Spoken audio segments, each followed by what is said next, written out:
Mi nombre es Pablo Villanover y soy un solucionador de problemas. Muy bien, ¿cómo dirás? Hoy nos toca taclear el caso Bundle Federico sobre sucesión. Es un caso emblemático de lo que es el área de derecho de internacional privado. Trata obviamente de una sucesión, pero lo que vamos a hacer hoy no va a ser leer el fallo, porque el fallo lo vas a encontrar el link en la descripción, cualquiera lo puede tener.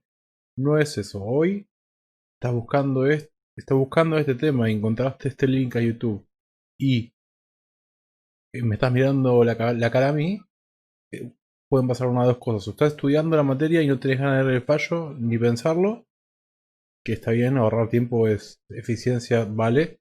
O dos, estás tratando de recordar cómo era. Ok.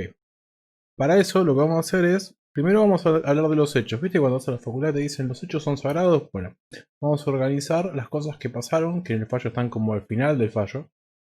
Las vamos a organizar para empezar por ahí y después vamos a hablar de la ley que se aplica. Y por último vamos a leer las partes del fallo que hablan de los conceptos de internacional privado específicos que se aplican y definen el caso. Después ya para meternos más técnicos, si da tiempo y da las ganas, voy a hacer otro video aparte que lo voy a linkear en la descripción, así que si estás buscando eso, en la descripción lo puedes encontrar si lo hice, si no, no lo vas a encontrar.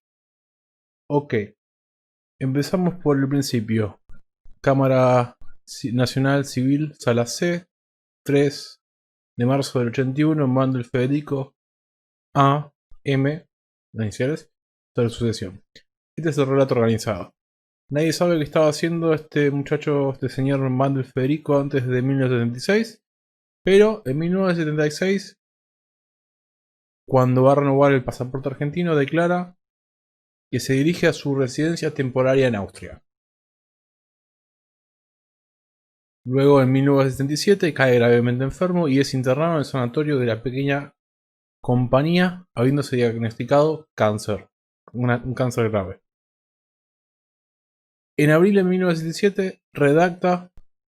Bueno, en el medio ya se fue a Viena, no aparece la fecha de cuándo se fue a Viena, pero en el medio ya sabía que iba a Viena. Entre marzo y abril. En abril de 1977 redacta a máquina y firma su testamento en Viena. Okay. Y el 12 de agosto del mismo año, todo esto es el 77, menos la renovación de pasaporte, le otorgan la constancia de ciudadanía austríaca. Se hace nacional austríaco. Y el causante muere en Viena el 8 de septiembre de 1977. ¿Qué pasa? En el testamento, redactado en Viena, antes de morir deja todos sus bienes a su última esposa M. Parece que tuvo cinco matrimonios. Le deja todo a su última esposa M y a los descendientes que ahí están detallados, creo que en el inciso 3 de su testamento. Entonces, la ley argentina, vamos de nuevo. Empieza esta causa, esta sucesión, porque la inician los descendientes de Mandel del tercer matrimonio, que está en Argentina. Se casó en. Se casó, el fallo no dice dónde, pero que vino a vivir a la Argentina y tuvo hijos acá. Esa gente, esos hijos, empiezan la sucesión. La madre de esos hijos, que era la tercera esposa de Mandel, después aparece en el relato del fallo y dice que se divorciaron de mutuo acuerdo y ella no le toca estar en la sucesión, así que son los hijos nada más. Lo que están pidiendo, lo que están reclamando con su vocación hereditaria.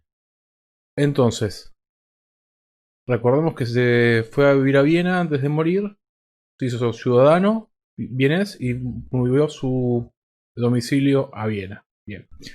¿Qué dice nuestro derecho?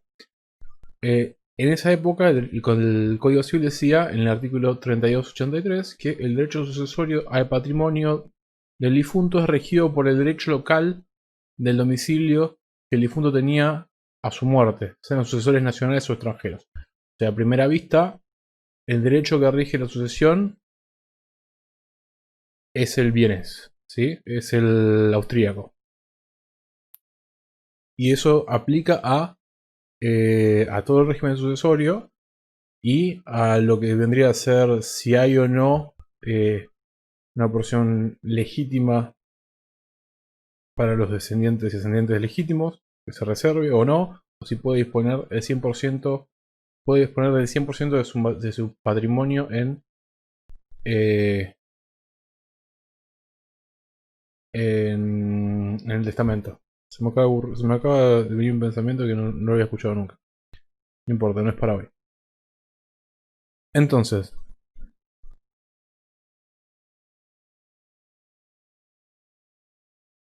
el artículo 3284 dice la jurisdicción sobre la sucesión, decía la 3284 del Código Civil que estaba vigente en ese momento, dice la jurisdicción sobre la sucesión corresponde a los jueces del lugar del último domicilio del difunto. Otra vez, el austríaco en la ciudad de Viena. Ante los jueces del lugar deben entablarse las demandas concernientes a los bienes hereditarios, hasta la partición inclusive. En fin, no es importante en este caso. Ahora, vamos a calificación de domicilio. ¿Qué significa domicilio? Porque acá es el domicilio del difunto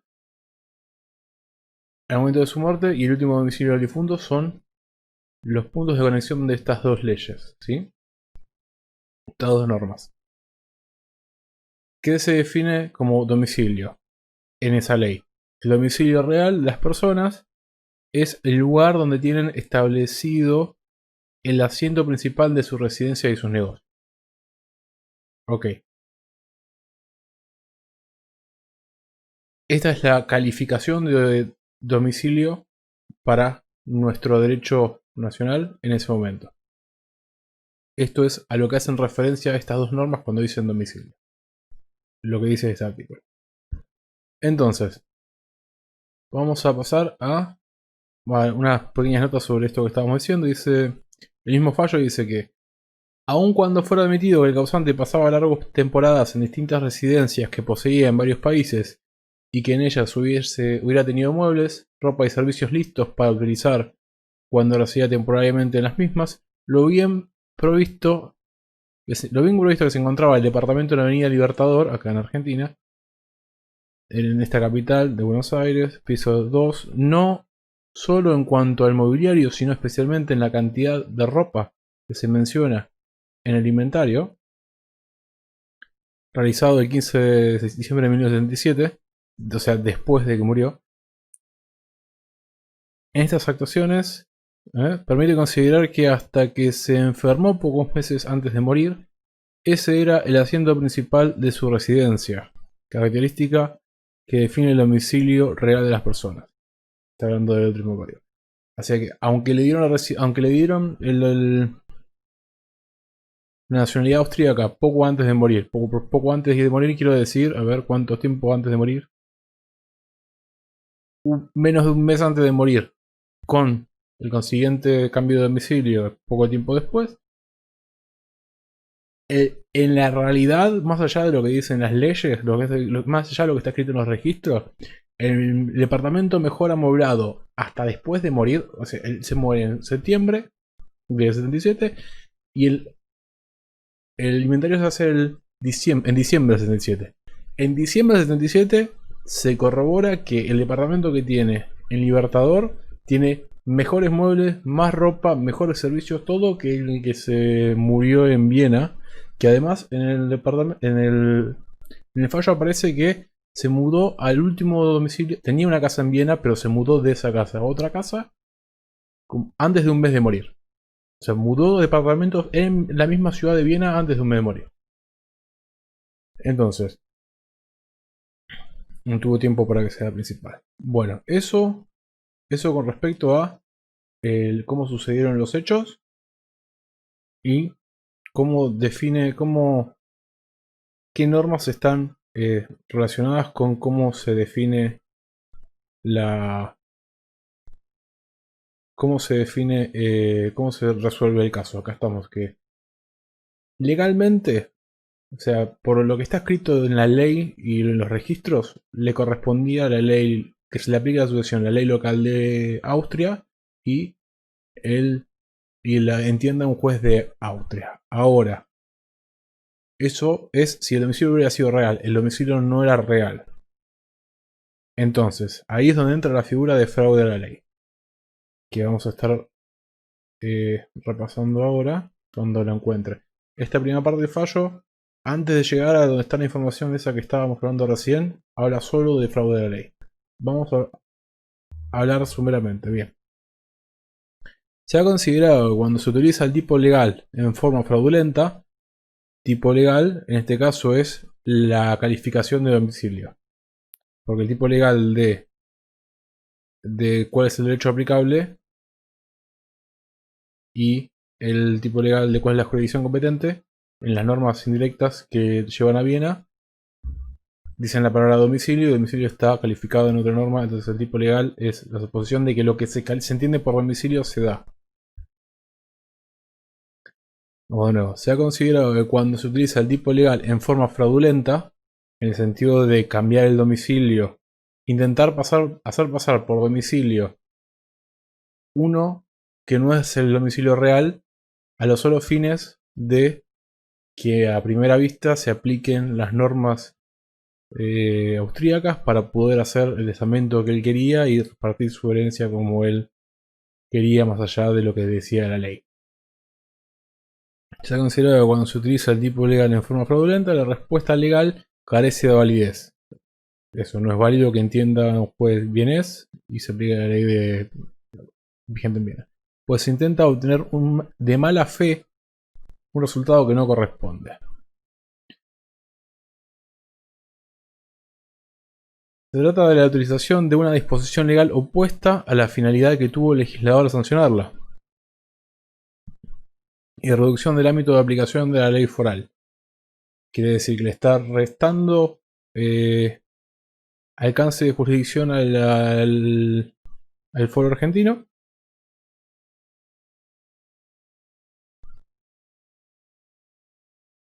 utilizando una disposición del legislador de una forma en la que no era la entendida, no era la que se pensó cuando se hizo la norma.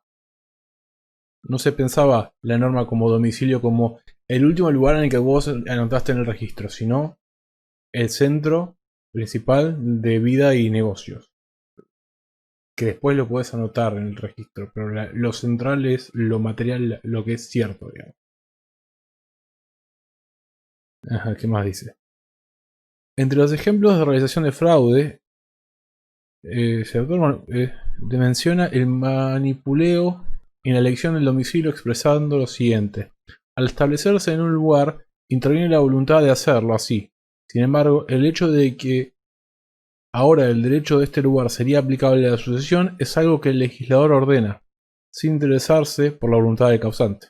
La maniobra fraudulenta consiste en que una persona primeramente se informa sobre el derecho que más le place y se aplica en una sucesión, y que luego allí establezca su domicilio hasta el día de su muerte. Y eso es lo que hizo acá el amigo Bandel.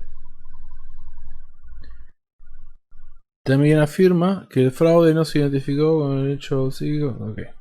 Y acá, a ver si entiendo, si encuentro el otro. En este caso, cabe decir que el fraudulento desea morir en el país que abandona. Así que... Bueno, y hay dos elementos del fraude. Está el elemento subjetivo, que es la intención de la persona que lleva adelante el fraude, y el elemento objetivo, que es la conducta real, la conducta realizada de ese individuo. La intención había sido eludir la ley argentina para poder dejarle todos sus bienes a la quinta esposa y a sus descendientes que estaban en el escrito, estaban en el testamento, que no sabemos cuál es porque en el fallo no lo dice, y la conducta que realizó para lograrlo fue esto de cambiar, de pedir la nacionalidad y cambiar el domicilio antes de un mes de morir.